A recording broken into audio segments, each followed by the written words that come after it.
Good morning, everyone. As I shared, my name is Catherine Hall. I am the Operations Director here at the Garden Montessori and Wild Hearts Nature School. Our Wild Hearts Nature School is our all outdoor 3 to 6-year-old program here on our Linden Road campus. We do have both an academic year and a summer camp. So it is not a full year-round program unless you want it to be. So that is an option. But we do break it up into 2 different segments of the academic year and the summer program. I'm going to go ahead and click through. So I like to start with a quote from Dr. Maria Montessori, who is one of the inspirations for our program from her primary book, The Absorbent Mind. And it shares that the child has a different relation to his environment from ours. The child absorbs it.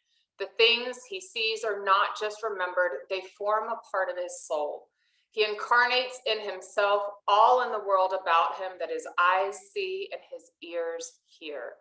So it really is an opportunity in this program to truly soak up the natural world, to learn the math and the language and the culture of being outdoors in this type of environment. You can see there's an image of some of our friends a couple years back sharing some time together on one of our fallen trees here on our property. When we look at our backgrounds and benefits to an outdoor learning program, so again, it is all outdoors. So every season, every type of weather, we'll obviously talk a little bit more about dangerous weather coming up, but we see them all as great learning opportunities. You're not able to recreate on a sunny day what it looks and feels like to be in the rain, to splash in the mud, to jump in those puddles, to explore how the animals react to the different seasons. We really want to be out there living them, breathing them, experiencing them, and this school gives us the opportunity to do just that. We are a blend of multiple non-traditional educational philosophies. So that includes Montessori, who I already referenced, the Forest School philosophy, Reggio Emilia. All of these different philosophies, really, when you look at the core of them, they focus on independence and autonomy for the learner. They are encouraging their natural curiosity. They're developing their knowledge by seeking and interacting directly with the world around them. Some of the benefits that have been shown from outdoor learning environments are things like increased confidence and self-esteem, improved communication and language skills, balance, coordination, fine and gross motor skill development, an increase in relaxation and concentration. There's a motivation to learn. They have an increased development for observation. Obviously, they're able to see all sorts of things with the world around them. And then their imagination and creativity as well. They're fostering both innovation, both individually and collaboratively throughout the course of their morning. They really have the ability to guide themselves through their time in their mornings here with us.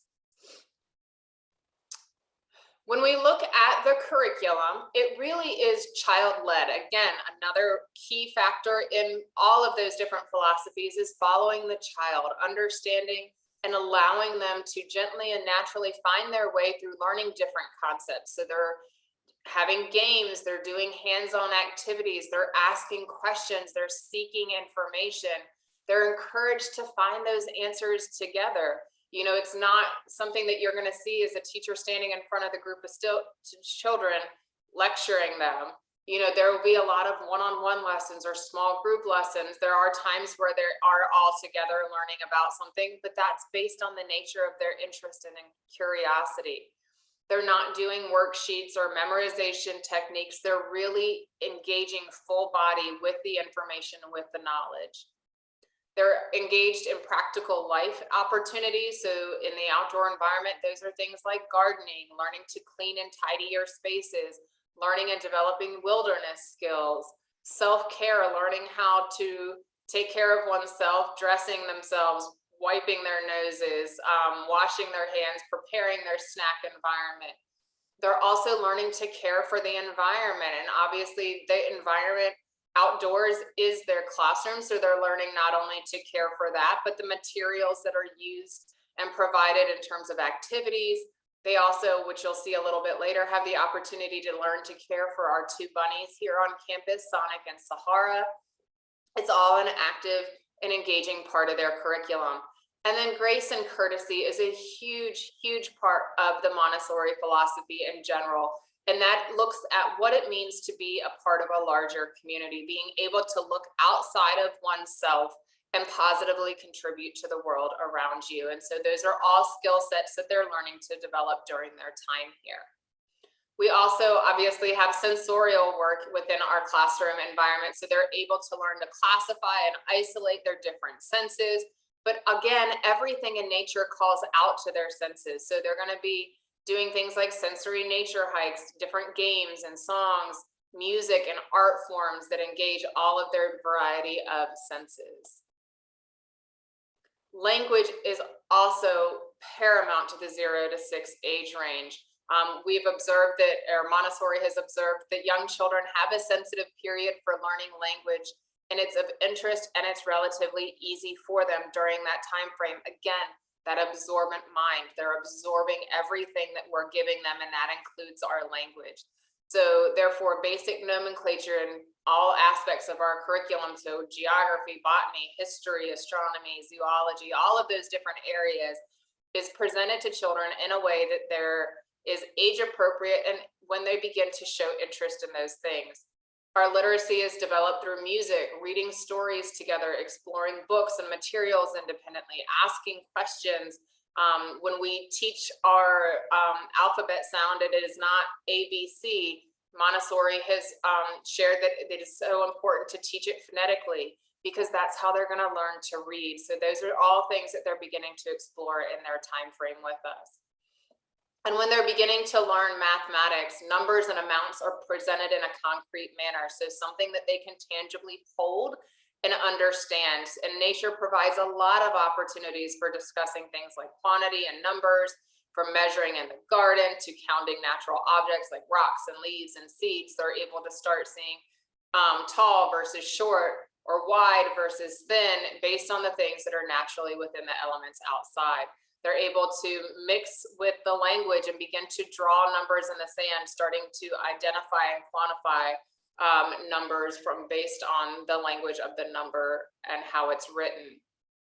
And then our cultural work is really based on the children's interests, the changing seasons, the present world, and other influences on the group. So this is really an emergent part of the curriculum. We want to get to know our children. What are their backgrounds? What is their experience? What types of traditions do they have in their home? How can we make sure that every student within our classroom is represented and celebrated for who they are and for what they bring to our environment? But we also share with them things about people that they don't necessarily see. So all around the world, the global curriculum, looking at different cultures and traditions in different countries, through things like songs and art and music. We have yoga that takes place on a weekly basis. This is a pre-COVID photo with Miss Kelly without her mask on. But you're able to see that they're able to engage in that very actively as well. And we encourage our families to share information with us so that we can make sure, again, that their children are represented. We also like to celebrate the earth and the land that we're living on, looking at the Lumbee tribe who originally had this land, and this was their land, and what can we learn about and from them for the spaces that we are a part of at this time.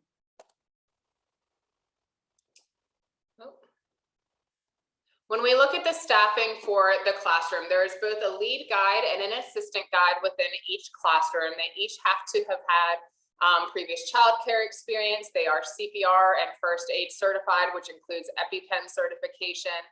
They have completed a school authorized criminal background check that is renewed every 3 years. They also have Wild Heart specific trainings and required readings. We have a specific program that we have created to train our Wild Heart staff because it is a blended program. It's not fully Montessori. It's not fully forest school. What does that blend look like? So they work through that training program together along with our assistant director. And then once they've completed that training program, each year thereafter, they are still required to continue their education. They have to complete a minimum of 12 continuing education hours regarding professional development, regarding Montessori and forest school philosophies. We also have a floating support guide on campus who is able to move from classroom to classroom and support however is needed within that environment at that time. And then, as I referenced earlier, Miss Kelly is our visiting yoga instructor. She comes 1 to 2 times a week.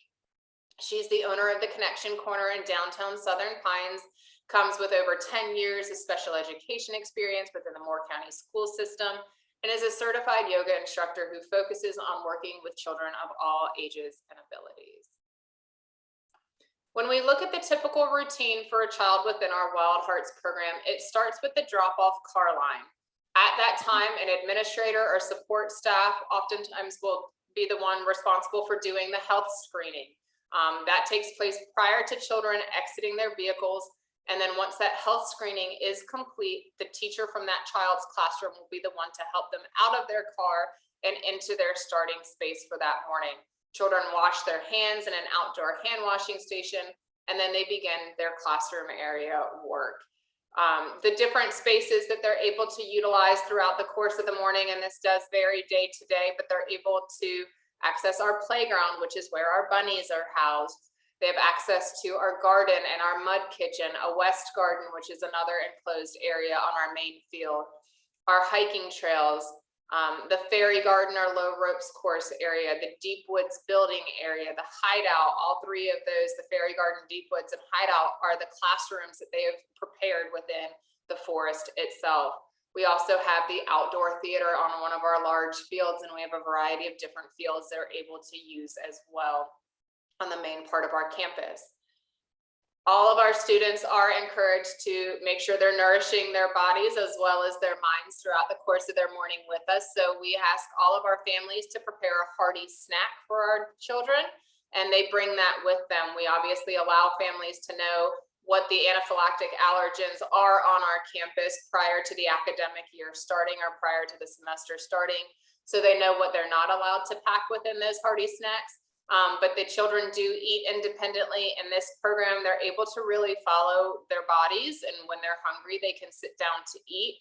They have outdoor hand washing stations that even if they're back in the woods, they have the ability to use soap and water and wash their hands prior to sitting down and setting up their space for snack.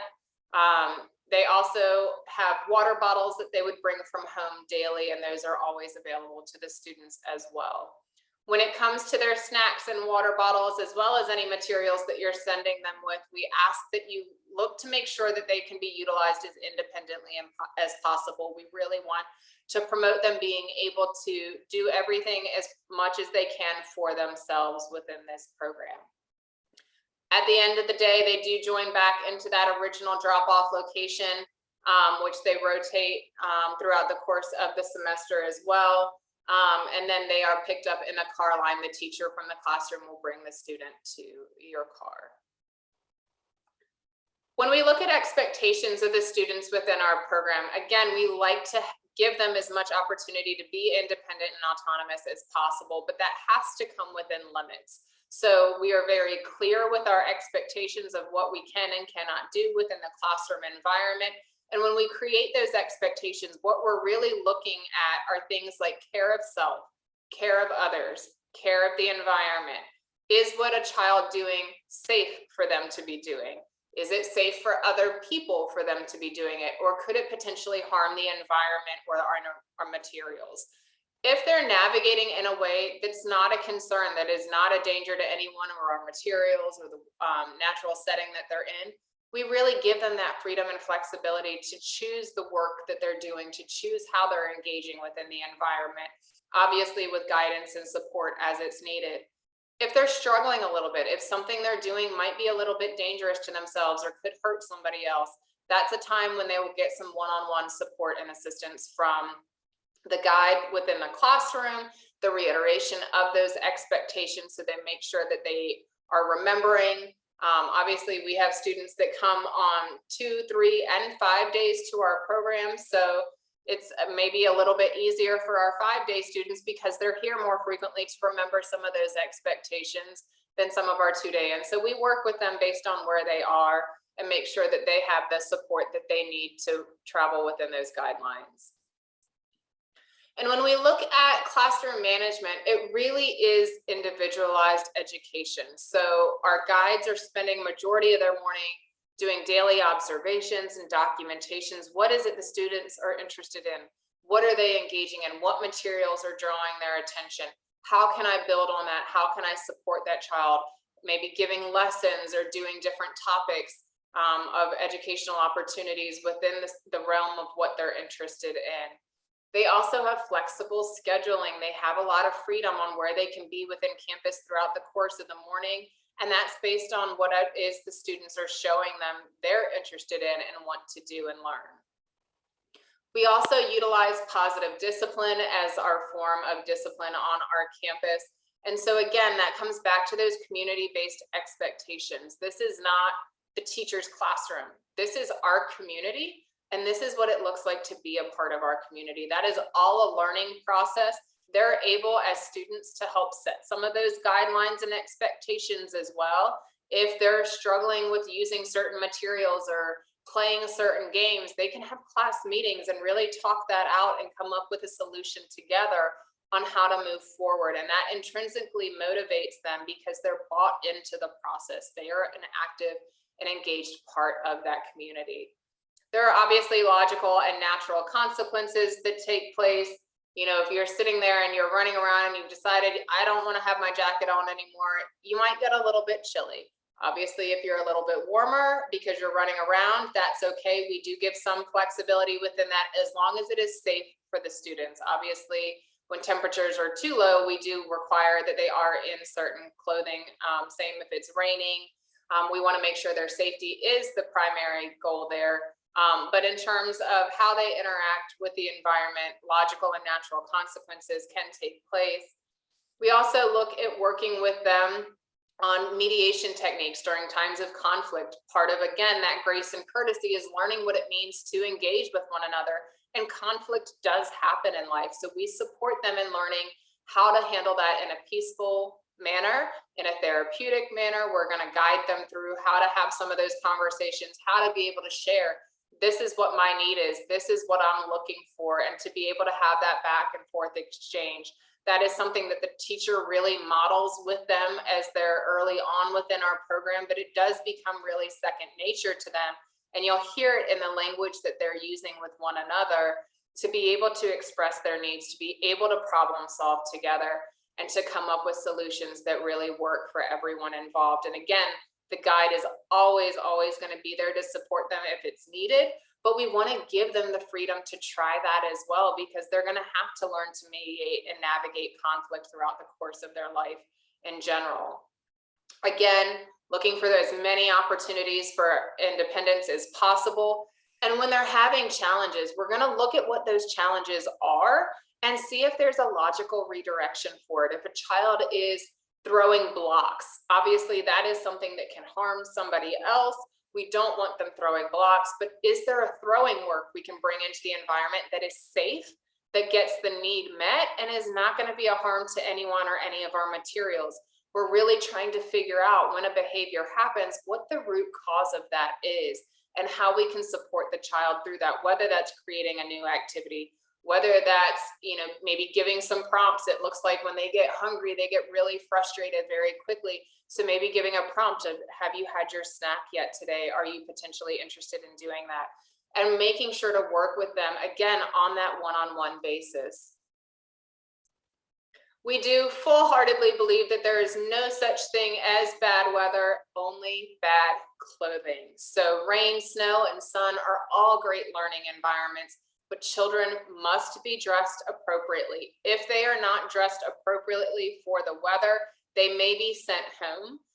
So that is something to be very mindful of. Prior to a child starting within our program, we do provide a list of recommended gear, different things that we have found to children to have success with within our program, whether that's a full body rain suit, specific types of gloves or mittens that are waterproof and can be beneficial to them at different times of year. So we share that information with you, but we want to make sure that you understand that it is your responsibility to keep an eye on the weather and make sure that they are dressed not only for temperature, but whether, again, you know, cold is very different than cold rain. What does that look like? What does that feel like? Does my child have enough layers? Do they have in their snacks something warm for them to eat? You can bring a thermos with some soup or some oatmeal, and making sure to think through different avenues such as those. If Moore County Schools closes for any weather or health related emergencies, we do follow their guidance on that. We also will, on the next screen, look at some dangerous weather predictions in addition to times Moore County Schools closes. Based on the fact that we are outdoors at all times, we will potentially have to close based on extreme weather. We do try to offer makeup days as we're able to do so. It is not always possible. If we're able to offer those makeup days, it takes place the week after the academic year ends, prior to summer camp starting. It does not take place over pre-scheduled holidays or days that we already had scheduled for closures. When we look at our weather chart, this is the specific chart from the North Carolina Child Care, and it's their Weather Watch chart. And we follow this both, you'll see there's two different charts, one for the colder weather, one for the warmer weather. So in colder weather, we're looking at the mixture of that wind speed and air temperature to get that wind chill factor. In the heat, we're looking at air temperature and the humidity to get that heat index. If we're in a situation where at any part of the day we're in the red zone, that is something that we're going to keep a very close eye on, because that is a dangerous time for children to be, and staff, to be outdoors. And so we want to be very mindful of that. In summer, it has meant at times, you know, we always bump up our start time during the summer time frame to try to beat that heat, but it could mean early closures or cancellations. In the winter time, you know, it could mean that we start a little bit later based on what those temperatures are reading and looking like. We also are looking at weather systems like thunderstorms, wind advisories, flash floods, tornadoes, hurricanes, tropical storms. So these all could cause cancellations or early releases. We fortunately live in a very mild climate, so we really haven't been impacted by this to a great degree. When we do have closures, our teachers do send and offer at-home learning or activity encouragements that they send home during those timeframes. Any cancellations due to weather during the academic year will be made no later than 8 a.m. The reason being for this is that what the forecast looks like for a thunderstorm day at 8 o'clock the night before looks very, very different than 8 o'clock the next morning. It can shift to the right very quickly, and it oftentimes does. So we want to make sure that we're making our call as close as possible for things like that. Obviously, if we're under an advisory or a flash flood warning that is going to extend during the time of our program, that's not something that we can risk bringing our students on campus and waiting to see if it happens. We want to make sure that they're safe. So we would potentially call school at that time. We do, if dangerous weather were to occur midday and we need to close early, we would contact you using the Remind app. That is something that any caregiver who is responsible for dropping off or picking up your child is welcome and encouraged to be a part of. We try not to overuse that app, but it just shoots you a quick text message. Once that alert has gone out, if it's midday, you do have 30 minutes in which you need to be back at school to pick up the child. We are also not a licensed child care facility, so we cannot operate over our scheduled hours. The reason that we're not a licensed child care facility is because we do not serve the same children for over 4 hours a day, and that 4 hours is that threshold for a licensed facility. That being said, I've taken all the emergency preparedness training that is required of our licensed facilities in the area. So we're doing the same things. We have our evacuation plans. We have fire drills once a month. We practice shelter in place and lockdown drills, each of those twice a year. We have our emergency kits and emergency bins and contact information and plans and processes in place.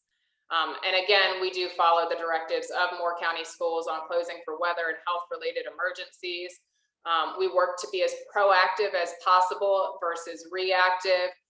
That being said, again, emergencies sometimes happen that catch us off guard. So we must have a list of individuals who are able to serve as local alternate pickups in the event that we are not able to get a hold of the parent to pick up the child at that time.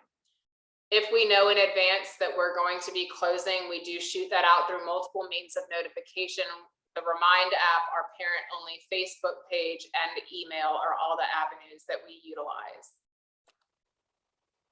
When we're looking at COVID-19 changes to operation, really because it's an outdoor environment and that is considered the safest place to be, there haven't been a great deal of changes to our program. So we have both the pickup and the drop-off car line only. We are doing health screenings and temperature checks daily. That is of both staff and students. Utilizing hand sanitizer before entering the building and encouraging that frequent hand washing. Only staff and students are allowed within the facility at any time outside of those individuals signed up for afternoon parent and child programming. Face coverings are encouraged for all children who are able to safely utilize them independently. They're not required, they are encouraged. They are, however, required of our staff. Regardless of their vaccination status, our staff are required to wear masks. All surfaces and areas of campus are sanitized and disinfected frequently, and all parent programming orientation sessions, things like this, are being done virtually. Now, one avenue that we've been able to open up to our families more recently is the opportunity to schedule individual family tours. So these are 20-minute time slots that you can sign up for. They're every Wednesday, either from 11 to 11:20 or 11:30 to 11:50. And they would be a tour with one of our administrators, so you're able to see the campus. These are adult-only tours. We cannot welcome children onto these tours at this time because we have students here on campus actively working. So if you're interested in signing up for one of those, please go to our website. I believe our tours for this week are full at this time, but you would be able to sign up next semester if that's something that you're interested in. We also have a virtual tour that is available on our website if you would like to see that area as well. When we look at a family's transition into our program, it starts with this information session. We want to make sure that this truly is a fit for your family and your child, that you have all the information that you need to make an informed decision prior to submitting your application. I know some people do it the other way around. I fully understand how challenging it can be to get into a program in this area, but we like to make sure that the individuals who are submitting applications are as informed as possible about who we are and what we're doing to make sure it is that fit. The application is completed all online. There is a $75 non-refundable application fee. We don't ever take you off of our wait list. So if we don't have a spot for your child this year, we would keep them on it for next year. If we get a spot for your child, but you've already signed on to another place because it, maybe came out a little too late and you had to find care for your child, that's totally fine. If you want to stay on our wait list for the following year, you will be able to do that. So we want to make sure that we're very clear that that is a one-time $75 application fee for our program. When we're looking at how our wait list works, we are in the process of looking at all of our current students, whether they're in our Wild Hearts program and want to stay within the Wild Hearts program, they're able to share that information with us. Whether they're in our toddler community and looking to age up into our Wild Hearts program, they're able to share that information with us. If they have a sibling that they're looking to bring into the program, all of that information is kind of going on at this time frame. So they're submitting their intent to return, and those are due mid-January. Following that time frame, we'll begin to look at what kind of openings we have available and begin looking at the wait list at that time. Things like attending today's information session get you a leg up on attending for the academic year. That's part of, something that gives you a little bit of priority within our program.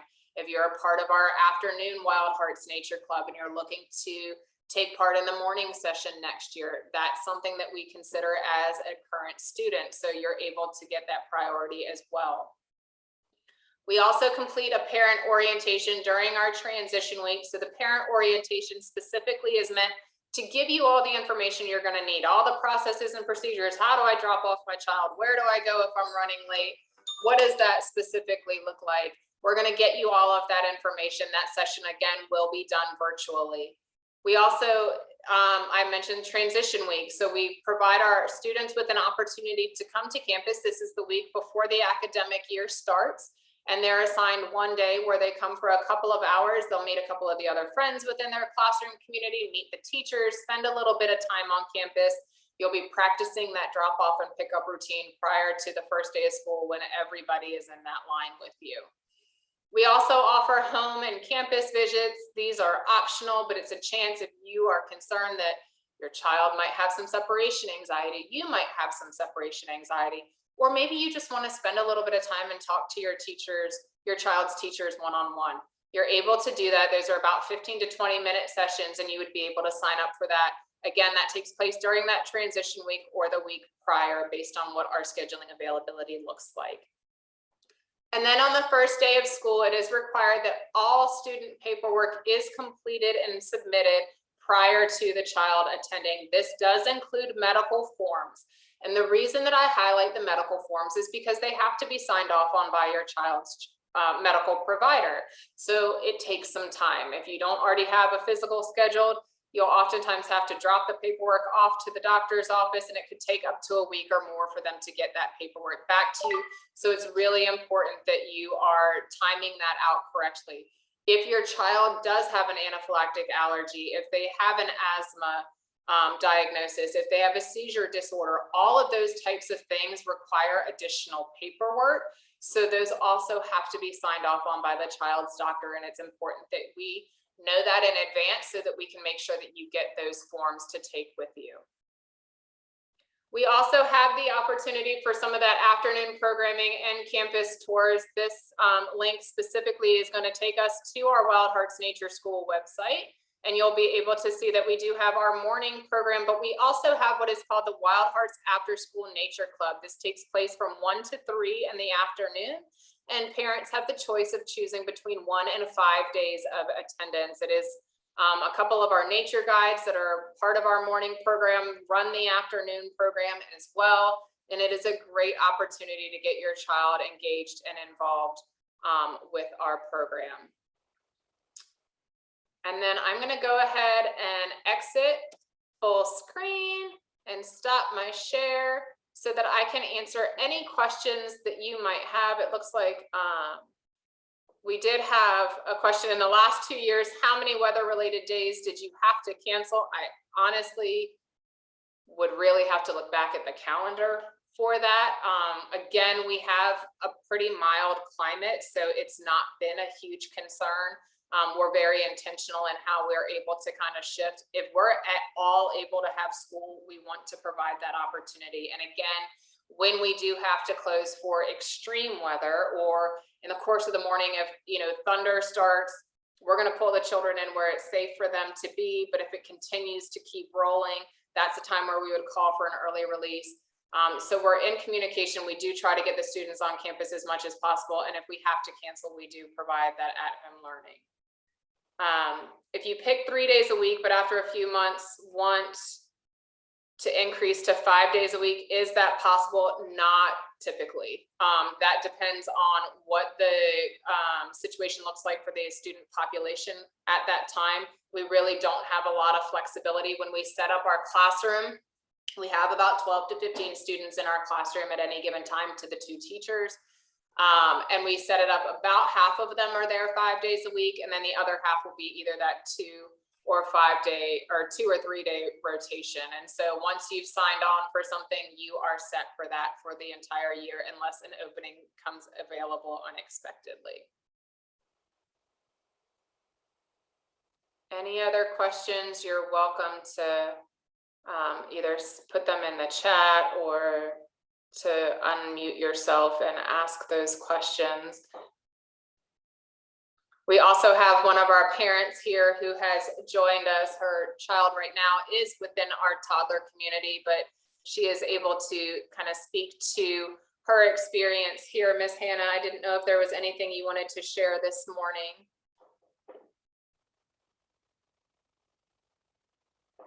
She might not be right there.